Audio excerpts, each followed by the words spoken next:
Добрый вечер. В эфире информационный выпуск Амшекшара.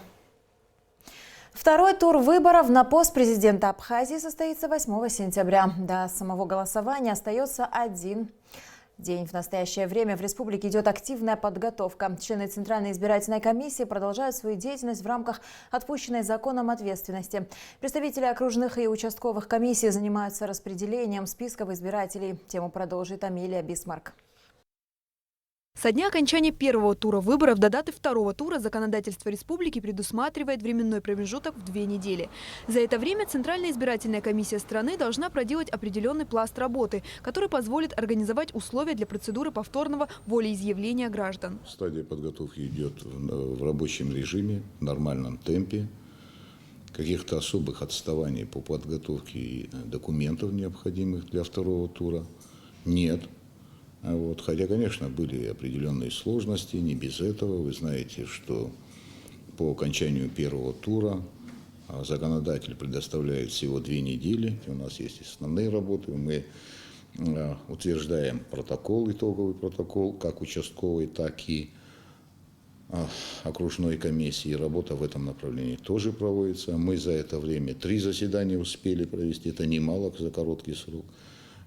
Не считая тех заседаний по итогам, которые мы проводили. На этих заседаниях мы рассматривали все возникающие вопросы. И в установленном законном порядке мы проводим все подготовительные работы. Кроме того, для организации второго тура выборов был утвержден новый формат бланка избирательного бюллетеня. Сотрудники ЦИК также проводят работу по переучету кадрового состава окружных и участковых комиссий. Специалисты параллельно занимаются решением технических вопросов в целях повторного открытия международного пресс-центра. Мы опять возобновляем работу нашего пресс-центра. Это тоже занимает определенное время, имеет определенные свои сложности. Мы оказываем содействие участковым комиссиям по организации и оснащение, опять же, в тех местах, где это требуется, где у нас были арендованные места, когда срок аренды истек, и нам надо будет вместить наш участок, надо вновь его оснастить, вновь подготовиться к этому, проследить, проконтролировать. Есть текучесть, вы знаете, текучка связана по разным причинам, когда члены окружной или участковой комиссии вынуждены выйти из состава, и необходимо туда и включить. Опять в обязательном порядке, в соответствии с полномочиями, мы утверждаем тех членов комиссии, окружной, я имею в виду, окружная, в свою очередь, рассматривает заявление членов участковых комиссий, участковых комиссий, утверждает его. И такого рода работы проводятся в Центральной избирательной комиссии. Что касается списков избирателей, то их подготовкой занимаются участковые комиссии. В первой половине дня пятницы окончательные варианты списков были оформлены и поступили на места. Центральный избирательный округ столицы значится под номером 6. В его состав включены 5 участков. После предоставления итогов первого тура списков ЦИК были внесены корректировки Центральной избирательной комиссии. На сегодняшний день количество списка избирателей по данному округу составляет 5094 избирателя. 2 из 5 участков 6-го избирательного округа будут открыты на территории Российской Федерации. Работа первого участка по традиции будет организована на базе 10-й средней школы. Сегодня до конца рабочего дня все обновленные списки будут висеть на самом видном месте. Участок готов к выборам, комиссия работает. Комиссия каждый день работает с 9 до 6 вечера. Аналогичная работа ведется в рамках другого столичного избирательного округа под номером 7. Все 3 участка округа, они были подготовлены. Единственное затруднение было в том, что дополнительные списки, выявленные по участкам, мы стали вводить в основной список. Мы успели. Более того, мы сейчас будем уточнять список людей, больных, которые будут голосовать вне помещения. 5-й Синопский округ включает в себя 2 избирательных участка, первый из которых размещается в 6-й средней школе, а второй в 14-й школе. Сейчас уроки закончатся, и члены участковой комиссии начнут развешивать на стенд. В список включены 2593 избирателя. При проведении первого тура голосования у нас в списках было включено 2472. Вот разница какая получится, 100 с лишним человек. В рамках второго тура выборов президента Абхазии будет открыто 152 избирательных участка. Процедура волеизъявления не меняется. Для того, чтобы отдать свой голос за того или иного кандидата, необходимо поставить в поле для голосования любой выбранный знак. Амилия Бисмарк, Алексей Агухава, Абхазское телевидение. В МИД Абхазии обратили внимание на заявление министра по вопросам примирения и гражданского равноправия Грузии Цихилашвили, которое она сделала, выступая в грузинском парламенте 5 сентября текущего года. По уверению Цихилашвили, число людей, переходящих в Грузию из оккупированных территорий, из года в год увеличивается. Колючими ограждениями не сдержать людей без прогресса и лучшего будущего, которое сегодня мы создаем именно для населения как на одной, так и на другой линии оккупации, заявила Иван Цихилашвили. МИД Абхазии отметил, что в данном заявлении госпожи Цихилашвили в очередной раз проявилось столь свойственное для грузинской политической элиты стремление выдавать желаемое за действительное, абсолютно игнорируя реальное положение дел. Следовало бы помнить, что, распространяя ложную информацию о положении на оккупированных территориях, Цихилашвили сознательно вводит в заблуждение не только внутригрузинскую, но и международную аудиторию. Возникающие из подачи высших должностных лиц Грузии сенсационные факты впоследствии отражаются в политизированных докладах и резолюциях, озвучиваются международными посредниками, что еще больше усугубляет общую атмосферу переговоров в рамках женевских дискуссий и лишь отдаляет возможность достижения приемлемого для сторон результата. В связи с этим призываем Тбилиси воздерживаться от тиражирования откровенно ложной информации, касающейся Республики Абхазия, осложняющей адекватное восприятие существующих реалий, говорится в тексте заявления внешнеполитического ведомства Абхазии.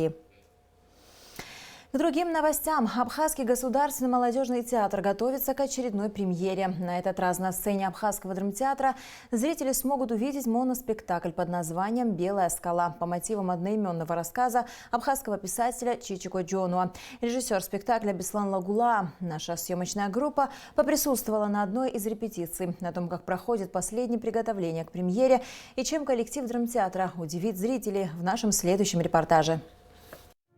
Уже более 2 месяцев коллектив Абхазского молодежного театра работает над постановкой моноспектакля по мотивам одноименного рассказа абхазского писателя Чичико Джонуа. В основе произведения история любви молодой пары Астана и Марты. Однако против их союза братья-девушки. Несмотря на все сложности, Астан и Марта решают быть вместе, но у судьбы свои планы. Пара решает сбежать в горы, однако там их настигает несчастье. Во время схода лавин девушка погибает. Парень не может перенести смерть любимой и сходит с ума. Марта! Марта!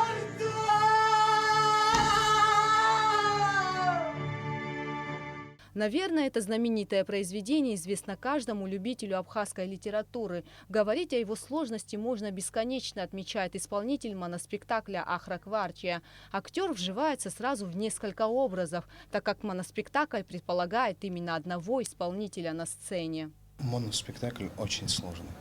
Там не только Астан, там Марта, там еще много персонажей. Они все разные по характеру, они все разные, надо их образ искать.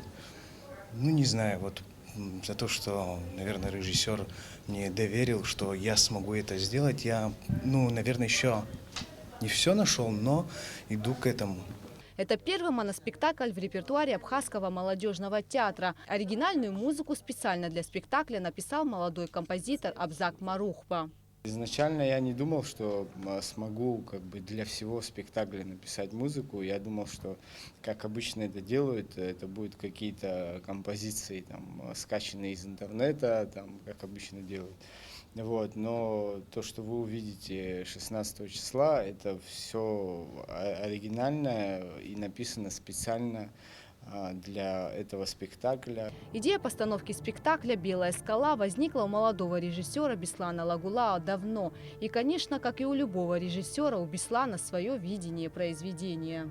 Конечно, есть изменения, потому что когда человек берет произведение и ставит его, режиссер, когда ставит произведение, он должен найти что-то другое в нем. То есть то, что обычный зритель может не увидеть, свое какое-то прочтение. И да, есть такое прочтение в этом произведении, и об этом сейчас я не буду говорить. Важную роль в спектакле занимает и хореография. В театр был приглашен молодой хореограф Элеонора Мазова. В спектакле несколько пластических этюдов.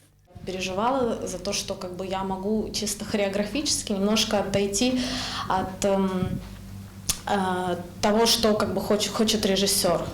И как бы они меня направляли, помогали, я старалась максимально приближенно сделать, чтобы это было пластически выдержать, более так сдержанно и не углубляться более в хореографические какие-то движения, а чтобы это именно было пластически, эмоционально, вот эти все переживания, которые он испытывает в этих этюдах, я пыталась именно пластически это все показать. Уже 15 сентября на малой сцене драмтеатра состоится предпремьерный показ спектакля. Мы всех приглашаем, наших коллег, наших людей. Все будет бесплатно 15 сентября. Это на малой сцене в драматическом театре. Премьера моноспектакля «Белая скала» состоится 16 сентября на малой сцене Абхазского государственного драматического театра имени Самсона Чанба. Гугуца Вардания, Степан Мартиросян, Дэвид Анкваб, Абхазское телевидение. 17-18 сентября в рамках ежегодного абхазо-адыгского литературного фестиваля «Рифмы на Рице» в Сухуми и на озере Рица пройдут мероприятия. Второй литературный фестиваль «Рифмы на Рице», посвященный творчеству Фазиля Искандера, откроется 17 сентября на озере Рица, где пройдут телевизионные съемки с чтением стихов всеми любимого автора. 18 сентября в Русском драматическом театре пройдут чтения отрывков из рассказов Фазиля Искандера. Фестиваль «Рифмы на Рице» проходит при поддержке Министерства культуры и охраны историко-культурного наследия республики по инициативе Любови Сосналиевой, вдовы героя Абхазии генерал-лейтенанта Абхазии Султана Сосналиева, и Зарины Кануковой, писателя, журналиста, общественного деятеля из Кабардино-Балкарии. Проект ставит целью установления прочных связей между литературоведами и писателями Абхазии и Кабардино-Балкарии, пропаганду творчества классиков абхазской литературы и современных авторов на Северном Кавказе. В течение года в литературных журналах и газетах, издаваемых в Нальчике, публиковались новые произведения абхазских поэтов и прозаиков, в том числе и в переводе на кабардино-черкесский язык. Удачным явился опыт молодых переводчиков, подготовивших к фестивалю переводы стихов Фазиля Искандера и других авторов. Все публикации будут переданы авторам и в редакцию журнала «Алашара». 6 сентября в МКДЦ «Дом Москвы» прошло заседание Международного интеллектуального клуба «Диалог». Тема заседания – взаимодействие культуры, образования и бизнеса в Абхазии, перспективы и возможности. Интеллектуальный клуб «Диалог» представляет возможность общения, обмена информацией, содействует развитию творческих способностей и инициатив, организовывает экспертную деятельность в сфере культуры и образования, занимается оценкой культурных событий в жизни России и Абхазии, а также разработкой программ взаимодействия в различных сферах. На заседании присутствовали руководитель представительства Россотрудничества в Абхазии Вадим Чеха, министр культуры Абхазии Эльвира Арсалия, общественности и интеллигенция Абхазии. В 21 час на нашем телеканале в прямом эфире смотрите дебаты кандидатов в президенты Республики Абхазия Рауля Хаджимба и Алхаса Квициня. Ну а сейчас о погоде. По сообщению Гидрометцентра, в Абхазии ожидается переменная облачность, преимущественно без осадков. Температура воздуха ночью 15-20, днем 23-28 градусов. Температура морской воды 26 градусов.